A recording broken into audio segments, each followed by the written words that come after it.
Hello hi ನಮಸ್ತೆ. Ashwavega digital ಕಂಟೆಂಟ್ಗೆ ಸ್ವಾಗತ. ನಾನು ಕಾರ್ತಿಕ್. ಎನ್ನೆನೆ ನನ್ನ ಕ್ರಿಕೆಟ್ ಕರಿಯರ್ಗೆ ಮುಳುವಾಯಿತು. ಮದ್ಯಪಾನದಿಂದ ದೂರ ಇದ್ದಿದ್ರೆ ನಾನು ಕ್ಯಾಪ್ಟನ್ ಆಗಬಹುದಿತ್ತು. ಮೈದಾನದಲ್ಲಿ ಅಬ್ಬರಿಸಿ ಬೊಬ್ಬಿರಿಯುತ್ತಿದ್ದಂಥ ಆಸ್ಟ್ರೇಲಿಯಾದ ಮಾಜಿ ಓಪನರ್ ತಮ್ಮ ಜೀವನದ ಕಹಿ ಇನ್ಸಿಡೆಂಟ್ಗಳ ಬಗ್ಗೆ ಹೇಳಿ ನೋವು ತೋಡಿಕೊಂಡಿದ್ದಾರೆ. ಹೌದು, ಆಸ್ಟ್ರೇಲಿಯಾ ಕ್ರಿಕೆಟ್ ತಂಡದ ಮಾಜಿ ಆರಂಭಿಕ ದಾಂಡಿಗ ಡೇವಿಡ್ ವಾರ್ನರ್ ಮತ್ತೊಮ್ಮೆ ಕಾನೂನು ಸಂಕಷ್ಟಕ್ಕೆ ಸಿಲುಕಿದ್ದಾರೆ.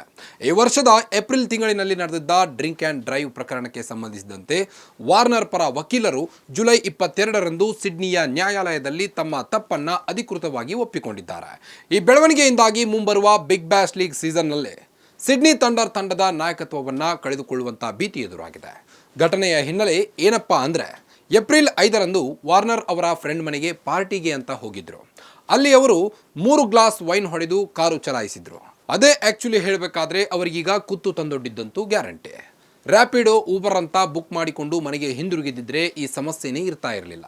ಪೊಲೀಸರು ಡ್ರಿಂಕ್ ಆ್ಯಂಡ್ ಡ್ರೈವ್ ಟೆಸ್ಟ್ ಮಾಡಿದಾಗ ಅವರ ರಕ್ತದಲ್ಲಿ ಆಲ್ಕೋಹಾಲ್ ಪ್ರಮಾಣ 0.104 BAC ಇರುವುದು ಪತ್ತೆಯಾಯಿತು. ಆಸ್ಟ್ರೇಲಿಯಾದ ಆಲ್ಕೋಹಾಲ್ ಕಾನೂನುಬದ್ಧ ಮಿತಿ 0.05ಗಿಂತ 2.5 ಪಟ್ಟು ಹೆಚ್ಚು ಇತ್ತು.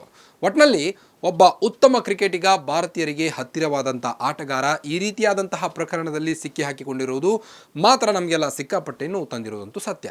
ಏನೇ ಆಗಲಿ, ದಯವಿಟ್ಟು ಇನ್ನು ಮುಂದಾದರೂ ಅವರಷ್ಟೇ ಅಂತಲ್ಲ, ನೀವು ಕೂಡ ಕುಡಿದ ಮತ್ತಲ್ಲಿ ವಾಹನವನ್ನು ಚಲಾಯಿಸಬೇಡಿ.